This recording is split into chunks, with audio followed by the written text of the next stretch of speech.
خوش آمدید۔ آج ہم صحیح بخاری میں کتاب الوتر سے کچھ خاص احادیث یعنی حدیث 539 سے 446 تک کا ایک گہرائی سے جائزہ لے رہے ہیں۔ جی ہاں، مقصد یہ ہے کہ ان روایات کی روشنی میں وتر اور رات کی نمازوں کے اہم پہلو، ان کی حکمتیں اور رسول اللہ صلی اللہ علیہ وسلم کے معمولات کو سمجھا جائے۔ بالکل، اور یہ احادیث بہت اہم ہے کیونکہ یہ براہ راست نبی اکرم صلی اللہ علیہ وسلم کے عمل اور تعلیمات کو ہم تک پہنچاتی ہیں۔ صحیح۔ رات کی عبادات، خاص طور پر وتر، تو عبادتی نظام کا ایک بہت ہی خاص حصہ ہے نا؟ جی بالکل۔ تو ان روایتوں کو سمجھے بغیر وہ پوری تصویر واضح نہیں ہوتی۔ تو چلیں شروع کرتے ہیں۔ ٹھیک ہے، تو پہلی حدیث 549 یہ حضرت عبداللہ بن عمر رضی اللہ عنہما سے ہے۔ ایک صاحب نے رسول اللہ صلی اللہ علیہ وسلم سے رات کی نماز کے بارے میں پوچھا۔ یہ بڑا بنیادی سوال ہے۔ جی، بہت عام سوال ہے۔ تو آپ صلی اللہ علیہ وسلم نے بہت واضح جواب دیا۔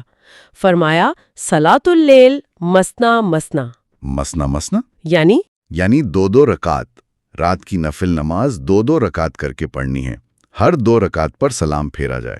اچھا، یہ طریقہ شاید توجہ رکھنے میں بھی مدد دیتا ہوگا۔ ممکن ہے، ہر 2 رکعت کے بعد ایک چھوٹا سا وقفہ مل جاتا ہے۔ پھر اسی حدیث میں وتر کا ذکر ہے۔ ہاں، وتر کے بارے میں کیا فرمایا؟ فرمایا کہ جب صبح ہونے کا ڈر ہو، فجر کا وقت قریب آ جائے تو 1 رکعت پڑھ لے۔ 1 رکعت؟ جی، ایک اکیلی رکعت۔ وہ اکیلی رکعت پہلے پڑھی ہوئی ساری نماز کو جو جفت کی اس کو وتر بنا دے گی، یعنی طاق کر دے گی۔ اچھا، وتر کا مطلب ہی طاق ہے۔ بالکل۔ تو اس سے وتر کی اہمیت بھی پتہ چلی اور وقت بھی کہ فجر سے پہلے پڑھ لینی ہے۔ یعنی 2 نفل پڑھتے جائیں اور آخر میں ایک ملا کر سب کو طاق کر دیں۔ بہت خوبصورت ترتیب ہے۔ چلیں اب حدیث 540 دیکھتے ہیں۔ یہ ام المومنین حضرت عائشہ صدیقہ رضی اللہ تعالی عنہا سے ہے۔ جی، اس میں آپ صلی اللہ علیہ وآلہ وسلم کے رات کے معمول کی تفصیل ہے۔ حضرت عائشہ فرماتی ہیں کہ آپ صلی اللہ علیہ وآلہ وسلم رات کو 11 رکعتیں پڑھا کرتے تھے۔ 11 رکعتیں، یہ تعداد تو اکثر سنی جاتی ہے تہجد اور تراویح کے حوالے سے۔ جی ہاں، یہ حدیث اس تعداد کی ایک مضبوط دلیل ہے۔ اور اس میں وہ سجدوں کی طوالت والی بات، وہ تو حیران کن ہے۔ کیسے بیان کیا ہے حضرت عائشہ نے؟ یقیناً وہ پہلو تو عبادت میں آپ صلی اللہ علیہ وسلم کے استغراق کو ظاہر کرتا ہے۔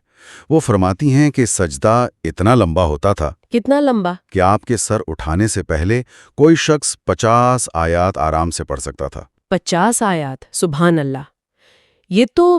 یہ صرف جسمانی عمل نہیں ہو سکتا۔ بالکل نہیں، یہ تو مکمل قلبی توجہ، اللہ کے حضور عاجزی، مناجات، جسے ہم خشوع و خضوع کہتے ہیں، وہ کیفیت ہے۔ جی جی، شاید امت کے لیے کتنی دعائیں مانگتے ہوں گے ان سجدوں میں۔ بے شک۔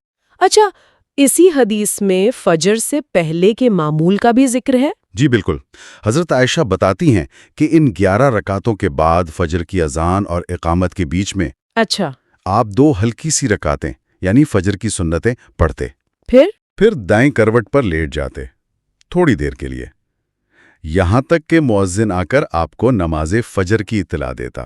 یعنی ایک پورا منظم معمول تھا، رات کی عبادت، فجر کی سنتیں، پھر تھوڑا آرام اور پھر فرض نماز۔ جی، ایک مکمل توازن، عبادت بھی، جسم کا حق بھی۔ بہت خوب۔ اگلی روایت 541 بھی حضرت عائشہ رضی اللہ عنہا سے ہے۔ یہ وتر کے وقت کے بارے میں ہے۔ جی، اس میں وہ فرماتی ہیں کہ رسول اللہ صلی اللہ علیہ وسلم نے رات کے ہر حصے میں وتر پڑھے ہیں، شروع رات میں بھی، درمیان میں بھی اور آخر میں بھی۔ تو یعنی وقت میں کافی گنجائش ہے۔ ہاں بالکل، کوئی جلدی سونا چاہے تو عشاء کے بعد پڑھ لے، کوئی درمیان میں اٹھے تو تب، یا آخر شب میں۔ لیکن کیا کوئی وقت زیادہ بہتر بھی تھا؟ حدیث کے آخر میں کچھ ایسا لگتا ہے۔ ہاں، آپ نے صحیح نوٹ کیا۔ آخری جملہ ہے وَانْتَهَا وِتْرُهُ إِلَى السَّحَرِ، یعنی آخر عمر میں یا آپ کا زیادہ تر معمول سحر کے وقت وتر پڑھنے کا ہو گیا تھا۔ سحر کا وقت یعنی رات کا آخری حصہ؟ جی بالکل، فجر سے پہلے والا وقت۔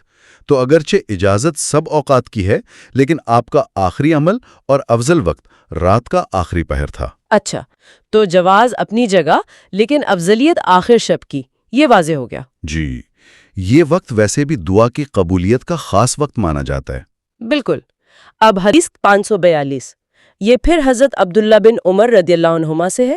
اس میں تو ایک واضح حکم ہے جی، نبی اکرم صلی اللہ علیہ وسلم کا فرمان ہے اجعلوا آخر صلاتکم باللیل وترا، یعنی اے لوگوں رات کی اپنی آخری نماز وتر کو بناؤ۔ بالکل، یہ ایک تاکیدی حکم ہے۔ یوں سمجھیں کہ یہ مستحب ہے، پسندیدہ عمل ہے۔ اس کی کیا حکمت ہو سکتی ہے؟ وہی طاق والی بات۔ یقیناً رات بھر جو دو رکعتیں پڑھیں وہ جفت ہوتی گئیں، آخر میں ایک وتر پڑھ کر پورے سلسلے کو طاق عدد پر ختم کرنا۔ اچھا، اس میں اللہ کی وحدانیت کی طرف بھی ایک لطیف اشارہ ہے، اور نمازوں میں ایک ترتیب بھی آ جاتی ہے۔ یعنی تہجد وغیرہ پڑھنے کے بعد سب سے آخر میں وتر پڑھے، اس کے بعد پھر کوئی نفل نہیں؟ جی، صبح صادق تک پھر کوئی نفل نہیں۔ یہ رات کی عبادت کا ایک طرح سے اختتام ہے۔ ایک فائنل ٹچ، بہت خوب۔ اچھا، حدیث 543 تو بہت مختصر ہے لیکن دلچسپ لگتی ہے۔ یہ بھی ابن عمر رضی اللہ عنہما سے ہے۔ جی، یہ بتاتی ہے کہ رسول اللہ صلی اللہ علیہ وسلم اونٹ پر وتر پڑھ لیا کرتے تھے سفر میں۔ سفر میں اونٹ پر؟ اس سے کیا پتہ چلتا ہے؟ اس سے دین کی آسانی، وہ جو رخصت ہوتی ہے نا، اس کا پتہ چلتا ہے۔ اچھا، یعنی رعایت۔ جی، سفر میں نفل نمازیں بشمول وتر سواری پر پڑھنے کی اجازت ہے، چاہے منہ قبلے کی طرف نہ بھی ہو۔ کیسے پڑھتے تھے؟ سر کے اشارے سے رکوع سجدہ کر لیتے تھے، سجدے میں ذرا زیادہ جھک جاتے تھے۔ یہ ظاہر کرتا ہے کہ دین مشقت نہیں ڈالتا، خاص طور پر سفر میں۔ فرض نمازوں کا معاملہ الگ ہے، ان کے لیے تو شرائط پوری کرنی ہوتی ہیں سوائے مجبوری کے۔ یہ واقعی بڑی سہولت ہے، سفر میں آسانی ہو جاتی ہے۔ چلیں اب ہم قنوت والے موضوع پر آتے ہیں۔ حدیث 544، 545 اور 546 یہ تینوں حضرت انس بن مالک رضی اللہ عنہ سے ہیں۔ قنوت کیا چیز ہے؟ قنوت کا مطلب ہے دعا، اطاعت، خاموشی، لیکن نماز کی اصطلاح میں یہ خاص دعا ہے جو کھڑے ہو کر مانگی جاتی ہے۔ کب؟ عموماً وتر کی آخری رکعت میں، یا کچھ فقہا کے نزدیک فجر کی دوسری رکعت میں۔ ان حدیث میں اسی کے بارے میں بات ہے۔ ٹھیک ہے، تو 544 میں حضرت انس رضی اللہ سے پوچھا گیا کہ کیا نبی صلی اللہ علیہ وسلم فجر میں قنوت پڑھتے تھے؟ انہوں نے کہا ہاں۔ جی۔ پھر پوچھا گیا رکوع سے پہلے یا بعد میں؟ تو جواب دیا رکوع کے بعد، تھوڑے دنوں کے لیے۔ یہ تھوڑے دنوں کے لیے، یہ کیا بات ہوئی؟ یہ تھوڑا سا مبہم لگتا ہے نا؟ لیکن اس کی وضاحت اگلی حدیث 545 میں آ جاتی ہے، ان کو ملا کر پڑھنا چاہیے۔ اچھا۔ تو 545 میں پھر ان سے قنوت کا پوچھا گیا، انہوں نے پھر کہا ہاں پڑھی جاتی تھی۔ جی۔ پھر پوچھا گیا رکوع سے پہلے یا بعد؟ تو اس بار انہوں نے کہا رکوع سے پہلے۔ یہ تو پہلے جواب سے مختلف ہو گیا۔ ہاں، تو پوچھنے والے نے انہیں یاد دلایا کہ فلاں صاحب تو آپ سے روایت کرتے ہیں کہ آپ نے رکوع کے بعد کہا تھا۔ اچھا، تو حضرت انس نے کیا کہا؟ اس پر حضرت انس رضی اللہ عنہ نے فرمایا کذب، یعنی اس نے غلط کہا یا غلط بیانی کی۔ یہ سخت لفظ شاید بات بالکل صاف کرنے کے لیے کہا۔ تو پھر اصل بات کیا تھی؟ انہوں نے خود وضاحت کی، فرمایا کہ رسول اللہ صلی اللہ علیہ وسلم نے رکوع کے بعد قنوت صرف 1 مہینہ پڑھی تھی۔ صرف 1 مہینہ؟ کیوں، کوئی خاص وجہ؟ جی ہاں، اس کا ایک بڑا دردناک پس منظر ہے۔ نبی صلی اللہ علیہ وسلم نے کچھ قبائل، رول اور ذکوان وغیرہ کی درخواست پر تقریباً 70 صحابہ کرام کو بھیجا تھا۔ 70 صحابہ؟ جی، جو قرآن کے قاری اور عالم تھے، القراء کہلاتے تھے۔ انہیں دین سکھانے بھیجا تھا۔ ان قبائل نے امان دی تھی مگر دھوکہ دیا۔ کیا کیا انہوں نے بیر معونہ کے مقام پر ان سب 70 قاری صحابہ کو شہید کر دیا۔ اللہ اکبر، 70 عالم صحابہ کو شہید کر دیا، یہ تو بہت بڑا سانحہ ہے۔ بہت بڑا۔ رسول اللہ صلی اللہ علیہ وسلم اور مسلمانوں کو شدید صدمہ پہنچا۔ اسی غم اور غصے میں آپ صلی اللہ علیہ وسلم نے 1 مہینے تک فجر کی نماز میں رکوع کے بعد اچھا ان قاتل قبائل کے خلاف بد دعا کی۔ اس خاص دعا کو قنوت نازلہ کہتے ہیں۔ قنوت نازلہ یعنی جو کسی مصیبت یا آفت کے وقت پڑھی جائے؟ بالکل، کسی بڑی مشکل، ظلم یا آفت کے وقت۔ تو حضرت انس کی بات اب واضح ہو گئی نا؟ ہاں، یعنی جب انہوں نے کہا رکوع کے بعد تھوڑے دنوں کے لیے تو ان کا مطلب وہ 1 مہینے والی قنوت نازلہ تھی۔ جی بالکل۔ اور جو عام قنوت ہے وہ رکوع سے پہلے ہی تھی۔ یہی نتیجہ نکلتا ہے۔ انہوں نے 545 میں یہی واضح کیا کہ رکوع کے بعد والا عمل صرف 1 مہینے کا تھا، ایک خاص واقعے کی وجہ سے۔ عام قنوت رکوع سے پہلے ہے، اس سے وہ ظاہری اختلاف بھی حل ہو جاتا ہے۔ یہ تو بہت اہم وضاحت ہے۔ اس سے قنوت کی 2 قسمیں سمجھ میں آ گئیں۔ اچھا، آخری حدیث اس سلسلے کی 546، اس میں حضرت انس نے فرمایا کہ قنوت مغرب اور فجر میں پڑھی جاتی تھی۔ جی، یہ ایک اور روایت ہے جو بتاتی ہے کہ مغرب میں بھی قنوت پڑھی گئی ہے۔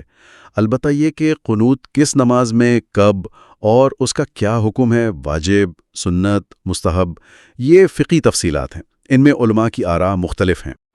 لیکن ان تینوں احادیث سے 544 سے 546 تک یہ تو ثابت ہے کہ قنوت مشروع ہے، یعنی جائز ہے۔ اس کا طریقہ بھی پتہ چلا، عام طور پر رکوع سے پہلے، نازلہ رکوع کے بعد، اور مختلف اوقات میں پڑھی بھی گئی ہے۔ بہترین۔ تو آج کی گفتگو کو سمیٹتے ہیں۔ ہم نے صحیح بخاری کتاب الوتر سے حدیث 539 تا 546 دیکھے۔ ہمیں پتہ چلا کہ رات کی نفل 2 رکعت ہے۔ وتر بہت اہم ہے، اس کا وقت وسیع ہے، لیکن افضل آخر رات ہے، اور یہ رات کی آخری نماز ہونی چاہیے۔ بالکل، اور نبی اکرم صلی اللہ علیہ وسلم کا اپنا معمول دیکھا 11 رکعتیں ہیں، لمبے سجدے، 50 آیات جتنے، اور فجر سے پہلے منظم آرام۔ ہاں، اور وہ سفر میں سواری پر وتر پڑھنے کی رخصت، دین کی آسانی۔ جی، طاق افضل وقت آخر شب، سفر میں سواری پر نفل جائز، قنوت مشروع ہے، عموماً رکوع سے پہلے۔ قنوت نازلہ مصیبت کے وقت رکوع کے بعد بھی پڑھی گئی، جیسے بئر معونہ کے واقعے کے بعد 1 ماہ تک۔ اس ساری گفتگو کے آخر میں سامعین کے لیے ایک سوال چھوڑتے ہیں۔ حدیث 445 میں جو قنوت نازلہ کا واقعہ ہے، 70 قاری صحابہ کی شہادت اور پھر رسول اللہ صلی اللہ علیہ وسلم کا 1 ماہ تک اجتماعی دعا کرنا نماز میں، جی، یہ واقعہ ہمیں کیا سوچنے پر مجبور کرتا ہے؟ جب کوئی بڑی اجتماعی مشکل آئے، کوئی ظلم ہو، تو کیا صرف انفرادی دعا کافی ہے، یا پھر اجتماعی طور پر اپنی عبادات میں بھی اللہ سے رجوع کرنے اور مدد مانگنے کی ایک خاص اہمیت ہے؟ یہ واقعی غور طلب نکتہ ہے۔ یہ صرف ذاتی عبادت نہیں، بلکہ ایک اجتماعی احساس، ہمدردی اور عمل کا بھی اظہار ہے۔ جی، تو اس نکتے پر غور کیجیے گا۔